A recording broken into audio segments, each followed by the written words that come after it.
আমরা শিবিরকে পছন্দ করি এরকম না, কথাটা হচ্ছে এরকম যে অন্য যে অপোনেন্ট দলগুলো যেন স্বৈরাচার না হয়। শিক্ষার্থীদের মনে এরকম একটা চিন্তা ভাবনা ছিল যদি ওরা ক্যাম্পাসে আসতে পারে, যদি ওই ছাত্রলীগের মতো আবার আমাদের মনে করেন যে কোনোরকম গ্যাস্ট্রুম কালচার করতে হয়। আমাদের ফার্স্ট ইয়ার কিন্তু চলে গেছে, নষ্ট হয়ে গেছে কোনোরকমে। ভাইয়ের নাম হচ্ছে গণেশ, ও হচ্ছে বিসি স্যারের সামনে খুব অভদ্রভাবে একটা কথা বলতেছে, কি একটা পাওয়ার, যে মনে হচ্ছে যে ছাত্রলীগের আমলের একটা কাহিনী হচ্ছে এরকম।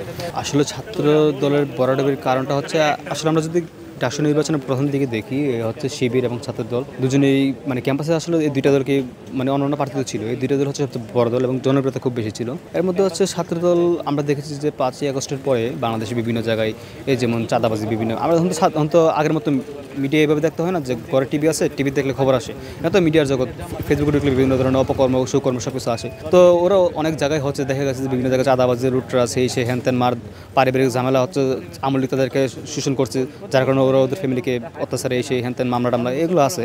তো দেখা গেছে এট দ্য সেম টাইম আপনি কিন্তু জামাতের এগুলো দেখবেন না, মানে খুবই কম, এই 2-3 খুবই কম।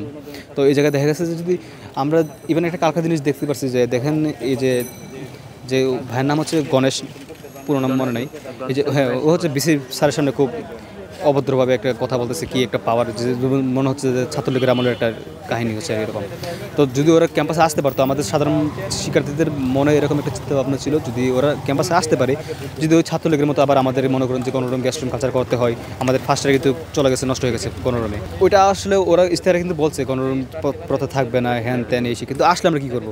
ধরেন ক্ষমতায় আসলো এবং ফেব্রুয়ারিতে যদি নির্বাচন হয়, ওদের বিএনপি সরকার ক্ষমতায় আসলো, হ্যাঁ সাপোজ এখন তখন যদি বলে যে এখানে অতবার একজন এমপি আসবে, মন্ত্রী আসবে, ওকে আমাদের কল করলো, আসো এখানে প্রোগ্রাম আছে, তোমরা প্রোগ্রামে আসবা হ্যান ত্যান, তখন কি ফার্স্ট ইয়ার সেকেন্ড ইয়ার ছেলেবেলা হয়তো প্রথম 1 মাস কি 2 মাস এই আন্দোলন বড় জোর এসে পরে কি যাইতো ওই প্রশাসন পুলিশ দেয় ওই আমলের মতো মারায় আবার ঠিক করে দিত এই সেখান থেকে। কিন্তু ওই জায়গা থেকে আমরা আসলে দেখছি যে সাথে ক্যাম্পাস শিবিরের হাতে হচ্ছে ক্যাম্পাসটা মোটামুটি অন্যদের তুলনায় সেফ। আমরা শিবিরকে পছন্দ করি এরকম না, কথাটা হচ্ছে এরকম যে অন্য যে অপোনেন্ট দলগুলো যেন স্বৈরাচার না হয়, ওদের অপকর্মকে আমরা ঘৃণা করে ওই দল আমরা ভোট ব্যর্থ মানে হ্যাঁ হ্যাঁ দলীয় কর্মকাণ্ড। যদি ওরা হচ্ছে যেমন ইভেন আপনার স্বতন্ত্র থেকে আসতো, আশা করি খুব ভালো ভালো ফাইট দিতে পারতো। এই প্যানেলের কারণে আমাদের ক্যাম্প মানে হল পর্যায়ে, এটা তো সেন্টার কারণে হল পর্যায়ে হচ্ছে আপনার অনেক ভাইয়েরা আছে যারা হচ্ছে মানে ছাত্র দলের কিন্তু অনেক ভালো জনপ্রিয় ছিল, কিন্তু প্যানেলের কারণে হেরে গেছে। ইভেন স্বতন্ত্র অনেক ভাইরাও হেরে গেছে, এই ছাত্র শিবিরের বা যেটা বলি ঐক্যবদ্ধ শিক্ষার্থী জোট, ওটার কাছেও হেরে গেছে। তাদের কাছ থেকে প্রথমে চাইবো আমরা হচ্ছে ইউনিভার্সিটির যে আপনার প্রথমে হচ্ছে সবচেয়ে বড়ই হচ্ছে আমাদের ফার্স্ট ইয়ারে যখন ছেলেরা আসবে তাদের হচ্ছে আবাসন ঠিক হবে, যেমন বড় হলগুলোতে হচ্ছে যত পরিমাণ শিক্ষার্থী আবাসন দেয় অ্যালট দেয়, ছোটো হলে ততজন। তো দেখা গেছে যে একই ব্যাচের বড় হলের শিক্ষার্থীরা হলে থাকছে, ছোটো হলের শিক্ষার্থীরা হচ্ছে বিভিন্ন জায়গায় এই যেমন মেসে টেসে বা আত্মীয়স্বজনের বাসায় থাকছে।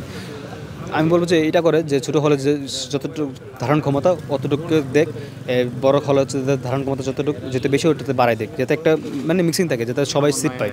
হ্যাঁ, আর কত হচ্ছে লেজুরভিত্তিক রাজনীতির জন্য না আসে। ডাকসু যদি মনে হয় 4-5 বার কয়েকবার হতে থাকে, এর যে বিভিন্ন দলের যে লেজুরভিত্তিক পলিটিক্স এটা উন্মুক্ত হয়ে যাবে। ক্যাম্পাস ছাত্র শিক্ষার্থীরা হচ্ছে তাদের মানে ন্যায্য অধিকারগুলো যেগুলো হচ্ছে দাবি করার জন্য বিভিন্ন জায়গায় করতে হয়, স্যারদের করতে হয়, বিভিন্ন জায়গায় দাঁড়াতে হয়, তখন ডাকসুর বিনিময়ে হচ্ছে আমরা মনে করেন যে অনেক সমস্যা আছে, একাডেমিক সমস্যা, বিভিন্ন সমস্যা, অনলাইনে ডাকে আপনার হচ্ছে যে এই আমাদের অফিসে যে ভর্তির কার্যক্রমে সব হচ্ছে অফলাইন লাইনের পর লাইন দাঁড়িয়ে থাকানো, এগুলো হচ্ছে অনলাইনীকরণ, আরও অনেক কিছু আছে যে কেরিয়ারের বিষয়ে ভাইরা হচ্ছে। আমরা জানি একটা জিনিস যে শিবিরের ভাইরা আছে আসলে তুলনামূলক অনেক তুলনায় মেধাবী হয়, ওরা পড়াশোনা করে অনেক এবং তাদের থাকে খুব ভালো।